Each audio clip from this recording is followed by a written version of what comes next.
na napabilang sa naganap na Philippine Councilors League Pangasinan Chapter Awarding Ceremonies, mga idol, for 3-term councilor and 10 outstanding councilors of Pangasinan 2025.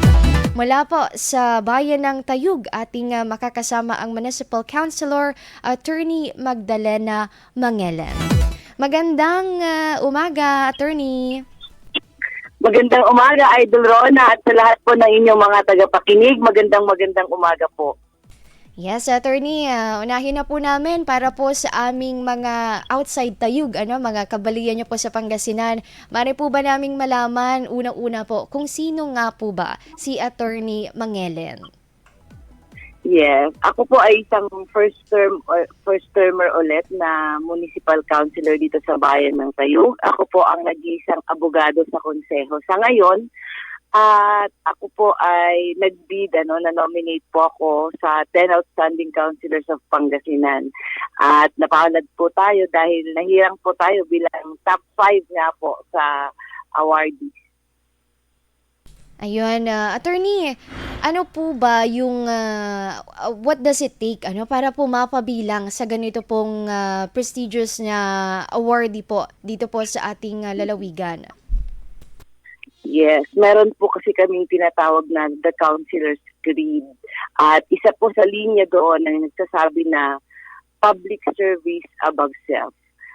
Base po sa criteria, sabi po nila, kailangan maisabuhay ng isang konsihal itong talata na ito sa Councilor's Creed. That we have to be, our lives must be in dedication to service above self. At yan po titignan nila, hindi lamang po yung nagawa namin bilang legislators o tagapagpasa ng mga ordinansa at resolusyon, kundi higit lalo na kung paano po namin na ipaparamdam at napapaunlad ang buhay ng bawat mamamayan sa bayan namin. Ayun. Mga outreach programs po, ganyan. Mga, ano po ba yung mga proyekto namin na nararamdaman ng barangay. Ayun. At magandang balita po talaga, ma'am, na mapabilang po talaga sa ganito pong awarding ceremony na nare-recognize po ang effort ng atin pong mga public local officials sa larangan po ng serbisyo publiko. So, ma'am, so far, ma'am, ngayon po, ano po ang inyo pong pinagkakaabalahan? Marami akong mga projects actually na hindi naman sa pagmamalaki ay self-funded. Kasi alam niyo po naman na ang ating mga konsihal ay wala pong mga pondo. Kaya ang inyo pong lingkod ay gumagawa po ng paraan. Kagaya po ng aking testa sa barangay o yung pagbibigay po ng mga skills training para sa mga kababayan ko, lalo na yung mga out-of-school youth o mga solo parents o mga kalalakihan na gustong mag-aral. Ginawa na po namin halimbawa yung pastry making, cake making, kakatapos lamang po ng solar lamp making namin. Yun po yung isa sa mga projects ko sapagkat naniniwala ako na hindi tayo dapat nakadepende sa ayuda. Kundi i-train natin ang mga mamamayan nating maging self-reliant, magkaroon sila ng sariling pagkakakitaan para panghabang buhay po, yung maiaambag natin sa kanila. Yes, Attorney, nabanggit niyo po, speaking of mga kabataan, mga programa po, kamusta po ba yung pagtataguyod po natin dyan ng mga programa na nakalaan para po sa ating mga kabataan? Ang ginagawa kong intervention pagdating sa ating mga kabataan at mga youth leaders ay pinaparamdam ko sa kanila na open tayo anytime kailangan nila ng assistance. Sapagkat kadalasan itong ating mga student leaders ay nangangapa pa kung paano nga ba gamitin ang kanilang tungkulin halimbawa sa mga SK leaders. Ganon din na tinutulungan ko sila sa pamamagitan ng mga trainings. Meron din akong mga lakbay-aral kung saan kasama ng pag-aaral ang leisure. Kumbaga, nag-enjoy sila and at the same time, natututo sila. Meron kaming bonding once in a while, mga year-end activities para nang sa ganun magkaroon sila ng tunay na pakikipag-ugnayan sa isa't isa at makapagtulungan sila sa kanilang pamumuno. Ayun, napakaganda naman ng mga itinataguyod po natin ng mga programa para po diyan sa mga kabataan sa bayan. Attorney, para sa impormasyon po ng mga karamihan at mga listeners po natin, ito po bang award na ginanap po at ang pagpapabilang niyo po dito ay unang beses po ba or nominated na po kayo even before? Ito po ang unang beses. At according po sa aming SB Secretary, mula po nung na-employ siya sa SB o Sangguniang Bayan ng Tayug, ay wala pa pong na-awardan na konsehal sa Bayan ng Tayug. That was in 1997 to present. Ako pa lamang po ang kauna-unahang konsehal. Kaya sinasabi ko nga makasaysayan ito.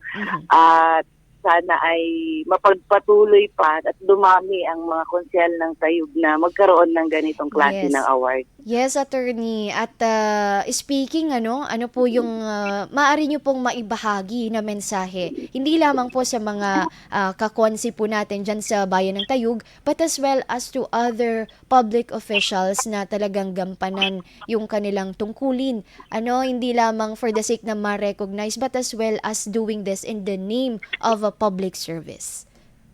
Yes. Una po sa lahat, gawin natin ang ating mga trabaho na hindi natin iniisip kung magkakaroon po ito ng gantimpala o award. Gawin po natin ito dahil bukal po sa ating mga puso. Pangalawa po, wag po tayong panghinayangan wag nating panghinayangan o wag tayo ring panghinaan ng loob kapag minsan nararamdaman natin na hindi na-appreciate kung anumang mga maliliit na bagay ang nagagawa natin. Sapagkat darating ang panahon, hindi man natin alam, merong mga taong makikita yung ganda at yung layunin mo at mabibigyan ka ng sapat na pagkilala. Ang sa akin po, ang advokasya ko, lagi kong sinasabi ay ang rainbow advocacy, kung saan sinasabi ko na dalhin natin ang lahat ng kulay ng baghari. Huwag nating tignan ang ating mga kababayan sa kanilang kulay politika sapagkat kapag hindi natin tinignan ang kulay nila sa politika, mas mangingibabaw ang kapakanan ng ating kababayan kaysa sa kung ano man ang kanilang pinapanigan pagdating sa eleksyon. At higit sa lahat, sabi ko nga, ang bahaghari ay may iba't ibang kulay na sumasagisa sa mga sa nating katangian. At sana ipagsisahin natin yon upang yun ang magamit nating gabay sa paglilingkod sa taong bayan.